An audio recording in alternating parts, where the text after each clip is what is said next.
If you've ever tried to animate something from scratch, you know how difficult this discipline really is. I, for one, have dipped my toes in animating characters in programs such as After Effects or Photoshop, and this is a really difficult discipline to get a handle of because you need to know a lot of information regarding joints of characters, regarding facial expressions, how to make the movement natural, and so on. So if you want to dip your toes in animation and you don't know any of this background knowledge, I've got just the software for you, because today we're going to be checking out a really deep software called OpenArt. In OpenArt, you can do a bunch of stuff. One of the things that you can do is create character models. So hello everyone, my name is Santiago. Welcome back to another tutorial.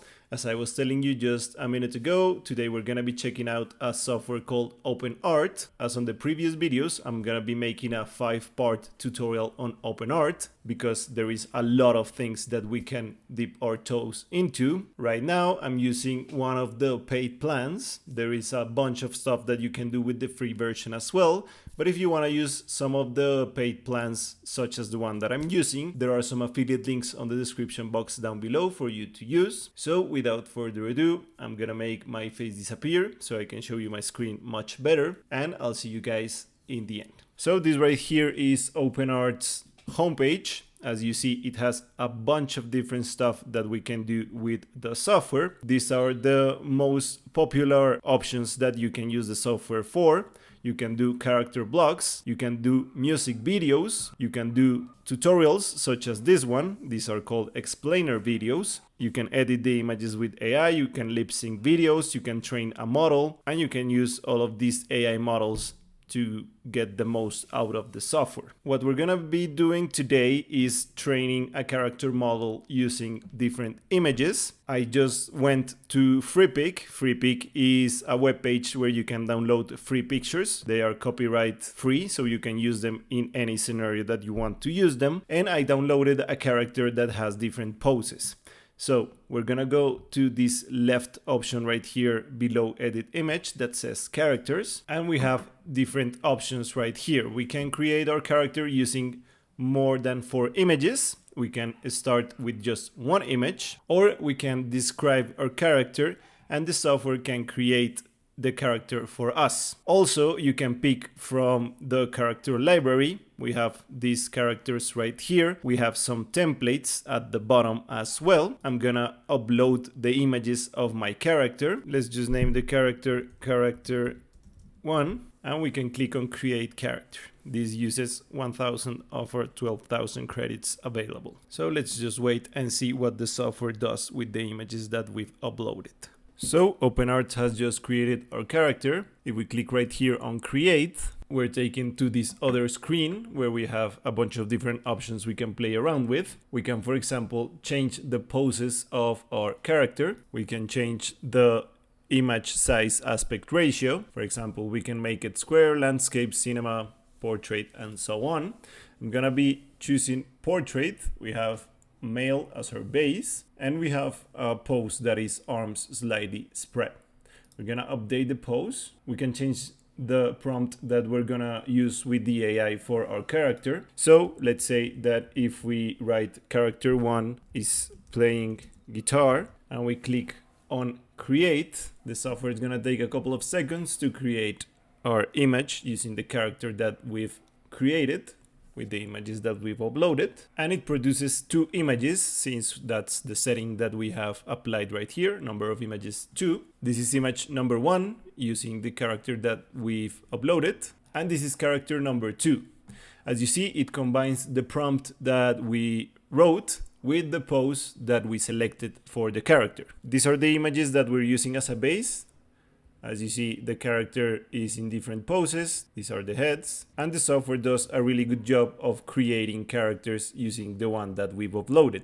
As you see, the face is the same. It has the same shadows under his face. It has the same clothing, and it applied very well the poses that we picked for the character. Now let's say that we want to change the facial expression. Let's say that our character is showing a sad face. And let's click on create and see what other images the software creates. As you see, it modified, for example, the eyebrows on our character.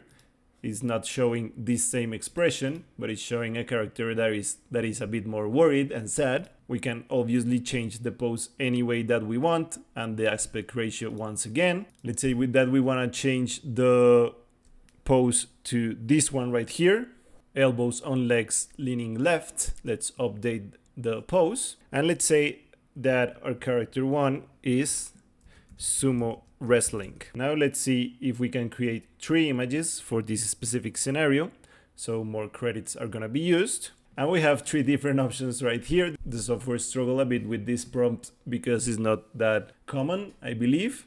This is the first image that it created. It created 3 different characters sumo wrestling. I think this is the most accurate one of a sumo wrestler. As you see, it augmented the weight of the character a bit as well. And this one right here looks like 2 persons sumo wrestling as well. Let's say that we want to change the pose once again. Let's pick this one that is more natural, arms slightly spread. Let's update the pose. And let's say that we want a change in wardrobe. So character 1 is wearing a Batman suit. Let's see what the software creates with this prompt and this new pose. These are the options that the software created. It added a cape for our character, and on this other option it added the Batman logo for our character.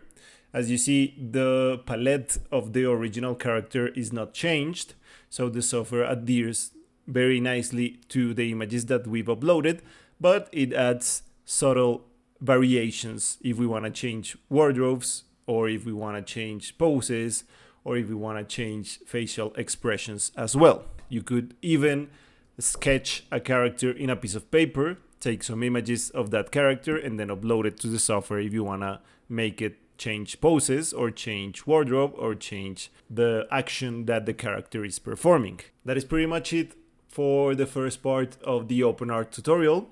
This is a software that is really fun to use because you can really experiment with a bunch of different prompts, a bunch of different poses, a bunch of different characters that you can create for different purposes. As you see, creating the character didn't take more than 5 minutes, and we can play around with all the different settings in order to get the character to do the actions that we wanted to do. And once you have those specific images, you can create animations based on those specific characters and those specific poses. As I was telling you in the beginning, this is part number 1 of the OpenArt tutorials. I'm gonna be uploading 4 more different videos regarding this software. And as I was telling you at the beginning as well, we are using some of the paid plans in these tutorials. If you wanna use one of these plans, you can use the affiliate links on the description box down below. I really invite you guys to subscribe to the channel so you don't miss out any of the tutorials. Once again, my name is Santiago. I'm really happy that you're here. I want to read all of your comments down below and see all of the characters that you can create with the software. And without further ado, this is going to be the end of tutorial number 1. See you guys on tutorial number 2. Bye bye.